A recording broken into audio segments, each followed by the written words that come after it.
Welcome back to my channel, Ragamuffins. My name is Raggy Rog, and today I am bringing you a video in which I am going to talk about 5 characters who we will probably never see in Smash. Now, for as long as Smash has been a thing and new characters in that game have been a thing, so I guess Melee, people have had demands about who should be in Smash. And sometimes we wait 2, 3, 4 games before we get the character in Smash that we want. There have been people who were saying from as early as Melee, oh, I want Sonic, and then they got him in Brawl. And then there were people who were saying, oh, I wish that Little Mac was in this game, and they had to wait all the way till Smash 4. But they got them eventually. The biggest case of this I can think of is Ridley, where from as far back as Brawl, everyone talked about wanting Ridley, and they had to wait over a decade before he was introduced in Smash Ultimate. But he finally happened. But then there are some other characters who we hear about frequently being demanded to be in Smash. I want them in Smash. They have to be in Smash. Oh, it's definitely going to happen in this game. And then it doesn't. Waluigi being a very good example of this. We've wanted him for as far back as Brawl, even Melee, and he is still not here. But, unlike Waluigi, there are some characters where we're almost certain that maybe they just won't be included. So, I'm going to talk about 5 of those characters. These are going to be characters who we may want in Smash, but I'm pretty sure we're just never going to get them. Number 1 on this list today, I am going to be guessing a character we never ever get as a fighter in Smash is Gray Fox from Metal Gear Solid. Now, my rationale for this is, I don't believe that Nintendo dislikes the idea of Gray Fox in Smash. In fact, he is already in Smash and has been for some time as an assist trophy. And it is actually for this reason that I believe that he will never be included as a fighter. Gray Fox in Smash is kind of infamous for being really powerful. He is kind of, to this day, regarded as the most powerful of all of the assist trophies, if not one of. Now we've got assist trophies like Tiki and Alucard, who definitely rival him for the top spot. But to this day, getting Gray Fox against you in an assist trophy battle is not fun. He is definitely not someone you want to encounter. So, if only for that reason, I'm pretty sure Nintendo would be geared toward wanting to maintain Gray Fox as a difficult, really hard to get around assist trophy. Because that's kind of his role in Smash now, really, when you think about it. Other reasons against Gray Fox, and this isn't to say that I don't want him as a fighter. I would be stoked if Gray Fox were a fighter in Smash. But otherwise, I don't think he has a moveset that really meshes well into a Smash setting. If you know how Gray Fox operates in Metal Gear Solid, you know that he is actually lightning fast and pretty much just exclusively uses the katana that he wields. And it's not much more interesting than that. He is a cool character, but I don't think there is enough versatility or diversity or whatever in the moves and everything that he uses in Metal Gear Solid to make him really mesh into a Smash setting. Unlike other characters where they've got like a clear up B or a clear down B, forward air, whatever. In the case of Gray Fox, it would just be like 50 different katana strikes, really. So I don't know if we would even be happy if he were included as a fighter. Next on this list, I am going to guess that we are never going to get Doom Slayer. So the Doom guy from Doom. This one. Doom Slayer is, as I understand, in high demand at the moment. There have been a bunch of memes and stuff about him doing a crossover with Animal Crossing, and I'm honestly not sure what that's about. But the idea of Doom Slayer being included in Smash and other Nintendo games, while funny, I don't think is ever going to happen for the simple reason that he is just too violent. And while being overly violent is a staple of a lot of games included in Smash, Doom Slayer's level of violence, or type of violence if you will, is different. Where you've got characters who wield guns and they fight angels and giant monsters and they hack away at people with swords and God knows what else. You've got Doom Slayer, whose form of violence is a little more visceral. He literally grabs enemies by like the face and just explodes their skulls in his hands. And while Nintendo has included content like this in the past, it's obviously something they kind of steer away from. We all know that Nintendo has this habit of trying to make themselves appear very family friendly.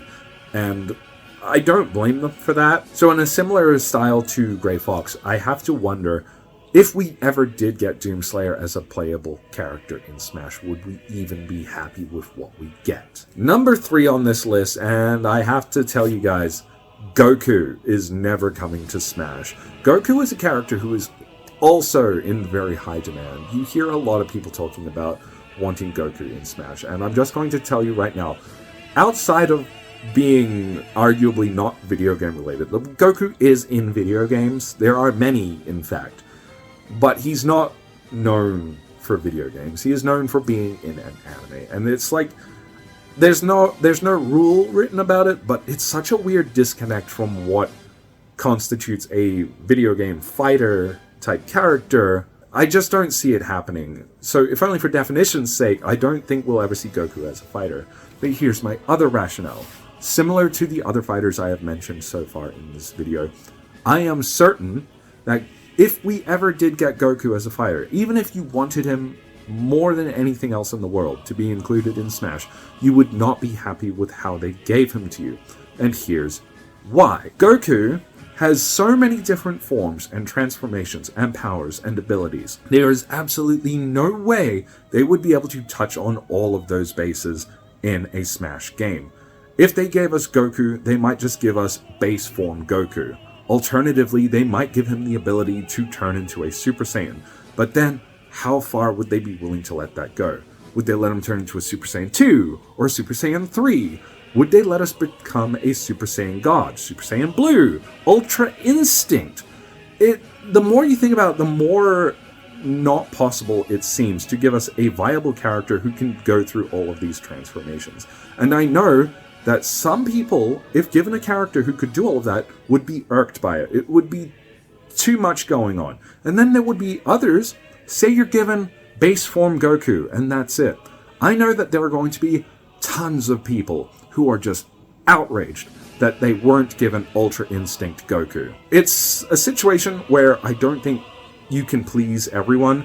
So in a rare case, I'm going to say the best option would be to please no one. This is ignoring the fact that Goku is hardly constituted as a video game character anyway, so there's too much wrong with Goku in Smash.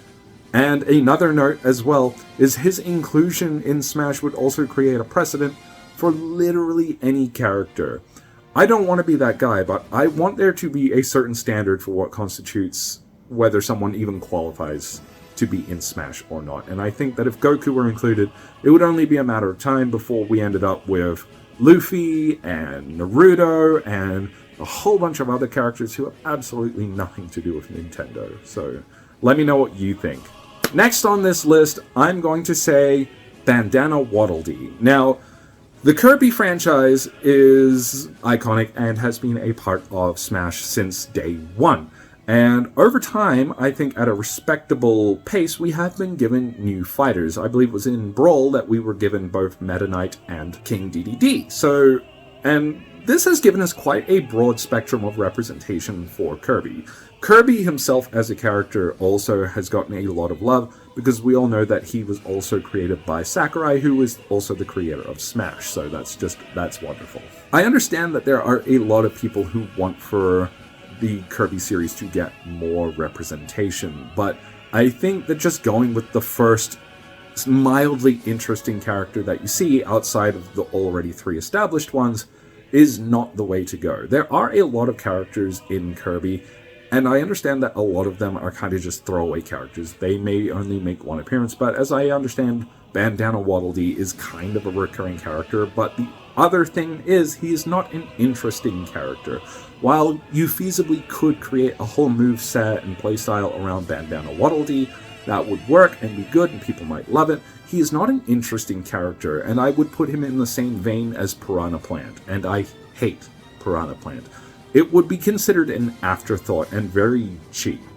I would say that if you had to have a new character from the Kirby franchise included, we would be more likely to get a character like Galacta Knight, and we would just get like an alternative Echo Fighter to, say, Meta Knight. It's hard to say, because I also don't really play the Kirby games, so I'm familiar with them, but, you know, let me know what you think. If you are a Kirby savant, let me know how much sense Bandana Waddle Dee really makes when compared to the likes of Kirby Meta Knight and King Dedede. Lastly on this list, and this one is a bit of a cop-out, but I am going to go ahead and say literally any character from Mortal Kombat. Now, just like any fighting game in history, there has been a demand for its fighters to make an appearance in Smash. And we've seen that happen with the likes of Fatal Fury, and with Street Fighter, we've got characters like Ryu, and we've got Tekken represented now. And so, of course, we're going to get Mortal Kombat fighters eventually, right? But, similar to some others on this list, I'm going to say that literally any fighter from Mortal Kombat is just too violent. Now, I'm not going to get into all the nitty-gritty about how Mortal Kombat was originally released on Nintendo, alongside Sega, yada yada yada. That's a whole bag of worms that I'm not opening today. The point is that Mortal Kombat is predicated on violence. Bloody, gory violence. Worse than Doomslayer. So if I'm going to sit here and try to explain to you why Doomslayer wouldn't be included because of his level of violence, I cannot in good conscience tell you the opposite about anyone from Mortal Kombat. If we did have to get a new fighter from Mortal Kombat, I would guess that it would be either Scorpion or Sub-Zero or both. But I don't see it happening. There are a lot of fighting games that we could take new fighters from. And while Mortal Kombat would be absolutely mind-bogglingly awesome, I have to say that it's probably not realistic to expect it to happen, at least not this decade. And, again, same story as a lot of others on this list today. If we did get fighters from Mortal Kombat, I don't think you would be happy with them. I think the level of censorship they would undergo would kind of defeat the point of even having them. So, there you go. These have been the 5 fighters that I believe we will never ever see in Super Smash Bros. Doesn't matter what game, what genre, what the rationale, I just don't think Nintendo has any particular interest in giving us what we want in these cases. If you think I'm wrong, go down in the comments down there and let me have it. Let me know what you think, and who else do you think is never going to be included in Smash? I myself have been wrong before, such as in the case of Ridley, but you never ever know. So, let me know what you guys think, and if you enjoyed the video today, then make sure to give it a like and subscribe. Hit the bell icon and share it with your friends. And hey Ragamuffins, thank you very much for watching my video. I will see you next time.